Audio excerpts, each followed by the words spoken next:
Thanks, Zach.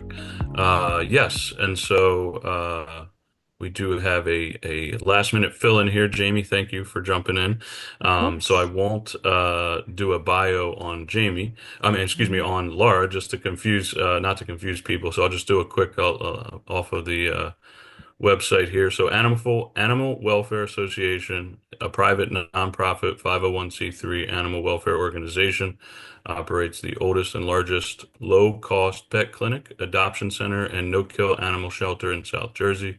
They do not receive funds from the government or national groups. They rely upon local donations to fund their life-saving programs through a variety of innovative programs, including adoptions, veterinary services, pet therapy, trap, neuter, return, and humane education. They strive to ensure that animal companionship is accessible to all. And with that, I'm going to go ahead and introduce Jamie. Hey, Chris. So let me get my presentation started and get the, there we go.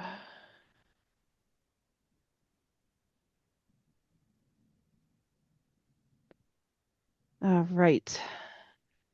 So yes, so as Chris said, we are Animal Welfare Association. We're located in Voorhees, New Jersey, and we are the oldest and largest no-kill animal shelter in southern New Jersey. So we, definitely like to pride ourselves on being that and working with, our community and areas around us to really help to steward animal adoptions and other things. But what's great about us is that we are more than just a shelter.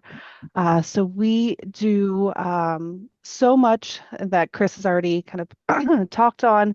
That is not just the animal adoption side of things, but we do have a rich history with our clinic, with our humane education events, and many other other great things.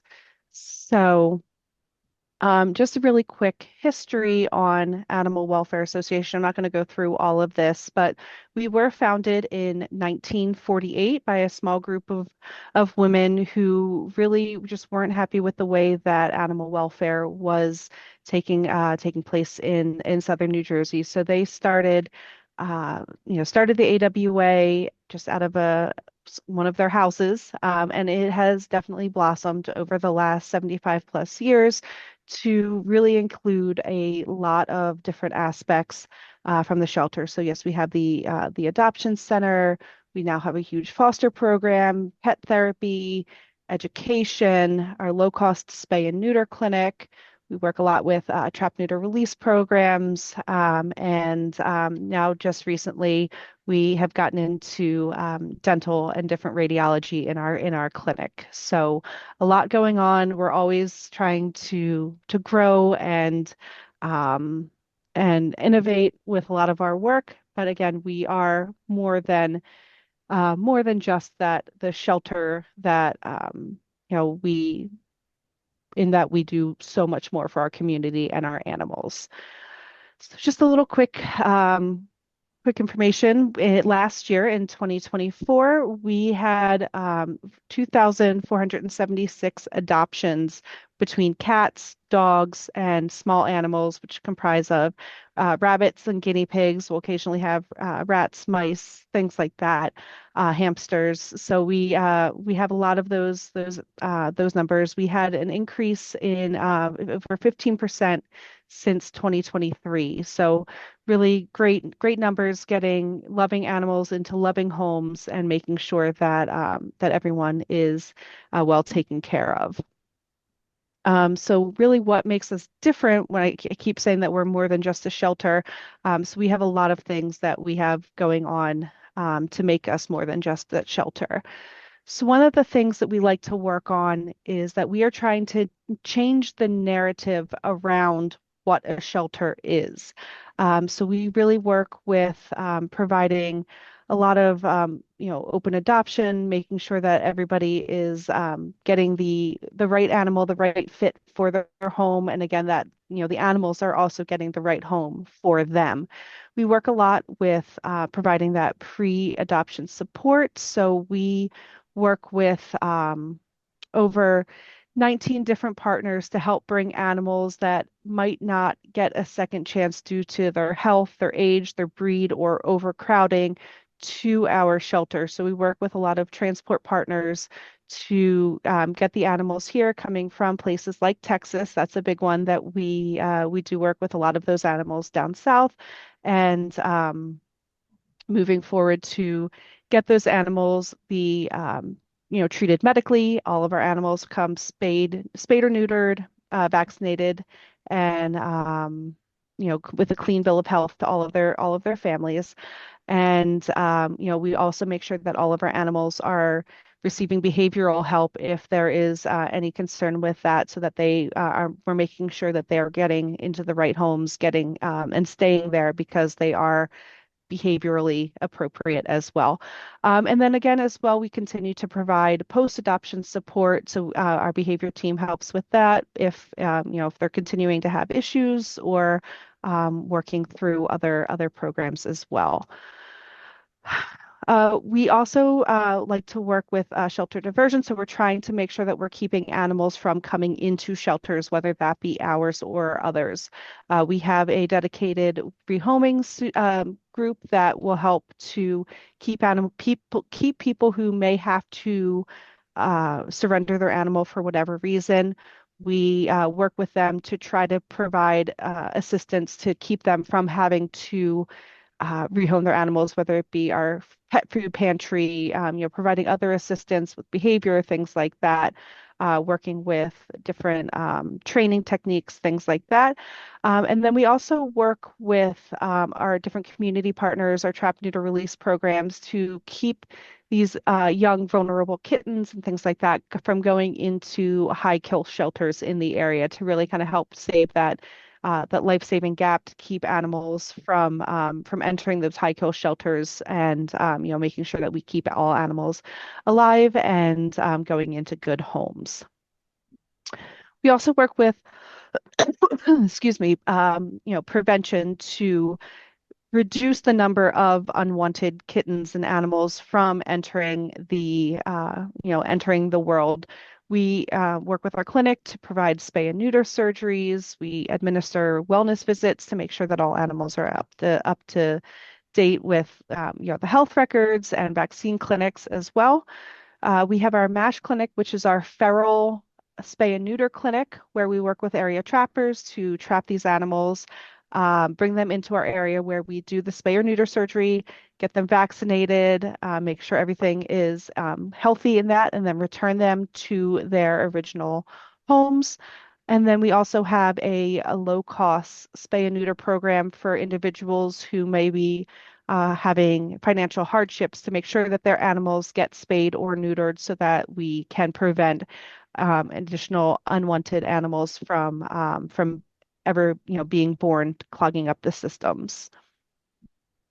Along with our prevention, we believe that education is a huge way to um, you know, stop unwanted animals from entering and making sure that all of these animals are well taken care of. So we do a lot of education programs, starting with all the way down to age 2, and working our way up through into the high school ages with different our toddler classes, different day camps, birthday parties, school outreach visits, and working with our local area Boy and Girl Scouts as well.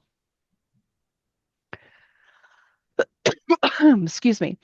So, as I mentioned earlier, we do work with a lot of transport partners that are all throughout the country. Specifically, we focus a lot heavily on the South, where animals may be having some different areas with like different larger concentration of high kill shelters. And then we'll occasionally also work with areas that may be experiencing, natural disasters that they need help with animals, getting them out of the system. But then we also work very closely with some of our local shelters that are either our high kill shelters or some of our shelters that are working toward becoming no kill to get them into our care to help to save that life-saving gap. So to limit the number of animals in their shelter to reduce that overcrowding. And then we are working with other shelters to kind of mentor them to make sure that they are getting to that no kill level. We also have partnerships with local schools in the area with our different veterinary medicine programs to make sure that we are helping to get the best, get these students the best knowledge that they need for their programs going forward. And then lastly, we work a lot with building our community support. So we have a Vets on Wheels program, which provides free pet care to animals in Camden City. Camden City, for those of you that aren't familiar, is a relatively impoverished area where a lot of people are struggling financially and with transportation issues to make sure that their animals are getting the correct care that they need. We have a pet therapy program for people who might need a little bit extra love and affection. Our pet loss support, helps with people who may have recently lost their pet to provide area to grieve properly. As well as different programs like our pet food pantry that helps with assisting with food insecurity for people. We also have a great number of upcoming events. Our biggest one is coming up in just about 2 weeks. We have our Paws and Feet Fun Day and 5K, but then a lot of other really wonderful, great events on staff or on site that we have for different things where people can come out, help meet their new pets. A lot of these are also donation drives for us because, as Chris said, we do rely heavily on donations and we don't receive funding from outside um, entities. And lastly, how we can help. Some of the different ways that we can provide or receive help is sponsoring an event or sponsoring a pet. You can host donation drives. There's different volunteer organizations. You can host an event at AWA or foster an animal or volunteer in another way. And as always, spread the word. Definitely if you have the opportunity to share any of our posts on either it be social media or word of mouth, things like that, that is always very helpful for us as well. And just a big thank you. And if you have any questions, I'm absolutely willing to answer all of them for you. Awesome, awesome. Thank you so much, Jamie. Let's open it up for questions. Does anyone have any questions, comments, feedback for Jamie? And thank you for that great presentation. Thank you. Who wants a pet? We have a lot of How great ones. how do you accomplish being a no-kill shelter? Don't the animals just keep coming in? This is Yes, just a lot of work to get them homes. they are constantly coming in. We are receiving animals all the time, especially around this time of year. Right now, we are heading into kitten season, which is as the weather warms up, cats, start having more babies, and so we are being inundated with kittens on a daily basis with that. So a lot of the work that we do is, just constantly working to make sure that these animals are available for people to come in and meet them. We work very extensively with our foster programs. So, to make sure that any animals that might need a little extra care can be in a home so that space within the shelter can be opened up for for animals who are available for adoption to be out there. So, we do our best to kind of keep as many animals out in the world as possible for people to come meet them. And we do have some really great space. We have a lot of room for our animals throughout the shelter, so that they can, be out there for the world, but have space to themselves as well. So, anyone else have any questions or comments? I have a question, and yes, thank you for the work that you do. What would it look like to host a adoption event here I'm in Montgomery County, Pennsylvania. If you guys are in New Jersey, Mhm. is there any conflict, I guess, state to state, and with folks maybe traveling logistics and things like that? What would an event look like here in Montgomery County? Yeah, so with that, we don't have we don't bring our animals off site to different events in terms of that. So things like that, where if you wanted to help, we could have things like donation drives and events like that. With hosting events, we have event space on site in our facility, so that if you wanted to hold an event, whether it be we do a lot of networking events and things here, or different clinics, birthday parties, things like that. So you could always rent out the space in our area to hold your event at our location.